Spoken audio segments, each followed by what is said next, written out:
கிறிஸ்துவுக்கு எனக்கு அன்பானவர்களே, ஆண்டவருடைய நல்ல பெயரிலே உங்களை வாழ்த்தி ஆசீர்வதிக்கிறேன். இறைவன் தாமே இந்த புதிய நாளை நன்மைகளை மென்மைகளை கொடுத்து நம்மை தாங்குவாராக. தியானத்திற்காக ஒரு வசனத்தை உங்களுக்கு முன்பாக வைக்கிறேன். அது ஆதியாகமத்தின் புஸ்தகம் 6ஆம் அதிகாரம் 22வது வசனம்.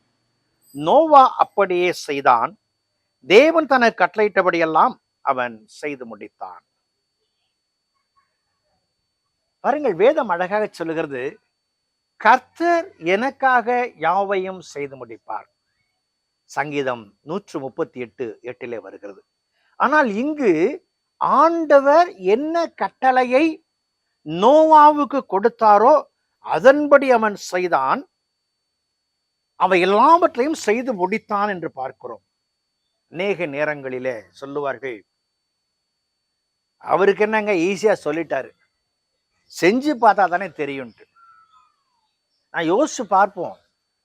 நோவா அவன் பிள்ளைகளுக்காக, அவருடைய குடும்பத்துக்காக, மிருக ஜீவன்களுக்காக, மற்ற பறவைகள், ஊர்வன, இவை எல்லாவற்றையும் அந்த பேழையிலே சேர்க்கும் பொழுது எத்துணை அறைகளை அமைத்திருப்பான், எவ்வளவு ஆகாரத்தை சேமித்திருப்பான். ஏறக்குறைய 370 நாள் வரை அவன் அங்கே தங்கியிருந்தான் என்று சொன்னால், அந்த 370 நாட்களுக்கும் அவனுக்கு தேவையான ஆகாரத்திற்காய் அவன் என்ன செய்திருப்பான்? எத்துணை பாரங்கள் இருந்திருக்கும். இவை எல்லாவற்றையும் அவன் ஒவ்வொன்றாக அவன் சுமக்கும் பொழுது எத்துணை பேர் எள்ளி நகையாடி இருப்பார்கள். சில நேரங்களில் ஒருவேளை அவன் யோசித்திருப்பானா என்று சொன்னால், இங்கே வேத வார்த்தையின்படி அவன் இறைவன் சொன்ன வார்த்தைக்கு எந்த மறுப்பும் சொல்லவில்லை, செய்தான். பாருங்கள், தமஸ்கு பாதையிலே போகும் பொழுது சவுலை ஆண்டவர் சந்திக்கிறார். நான் என்ன செய்ய சுத்தமாய் இருக்கிறீர் என்று சொல்லி கேள்வியை கேட்கிறான். சங்கீதம் 143 தாவீது சொல்லுகிறான், உமக்கு பிரியமானதை செய்ய எனக்கு போதித்தருளும். இங்கே பாருங்கள், நோவா இறைவன் கட்டளையிட்டபடி எல்லாம் செய்தான். ஏன் செய்தான்? 7ஆம் அதிகாரம் 1வது வசனத்தின் பிற்பகுதி வருகிறது, இந்த சந்ததியில் உன்னை எனக்கு முன்பாக நீதிமானாய் கண்டேன். ஆண்டவர் சொல்லுகிற அருமையான வார்த்தை, இந்த சந்ததியில நீ எனக்கு முன்பாக நிற்கும் பொழுது நீதிமானாய் இருக்கிறாய். அன்புக்குரிய விசுவாசிகளே, இறைவனுக்காய் செய்தான். ஏன் செய்தான் என்று சொன்னால், இறைவனுடைய கட்டளை.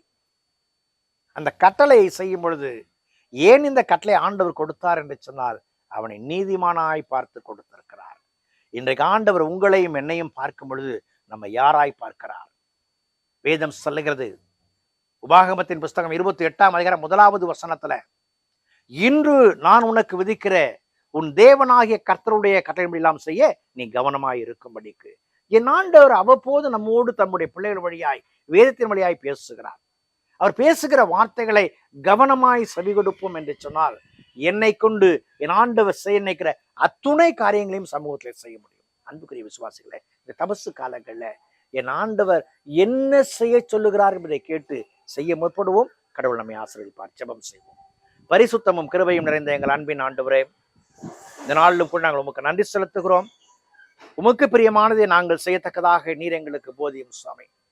அன்பின் ஆண்டவரே, இந்த ஊழியத்திலே தன்னை இணைத்து பணியாற்றுகிற பிரவீனுக்காக, அவருடைய குடும்பத்துக்காக நன்றி சொல்லுகிறோம். அந்த குடும்பத்தை ஆசீர்வதியும். எங்கெல்லாம் கர்த்தாவே உங்களுடைய பிள்ளைகள் உம்முடைய நாமத்தின் மகிமைக்காய் தங்களை இணைத்து பணி செய்கிறார்களோ, அருள்பணி ஆற்றுகிறார்களோ, அங்கெல்லாம் கர்த்தாவே நீ வியாபித்திருந்து அவருடைய பணிகளை ஆசீர்வித்து மேன்மையான காரியங்களை கொடுத்து காத்துக்கொள்ளும் சாமி. உங்களுடைய சமாதானம் பெரிதாக இருக்கட்டும். கிறிஸ்து இயேசுவில் ஜெபிக்கிறோம், ஜெபக்குள் பிதாவே, ஆமென்.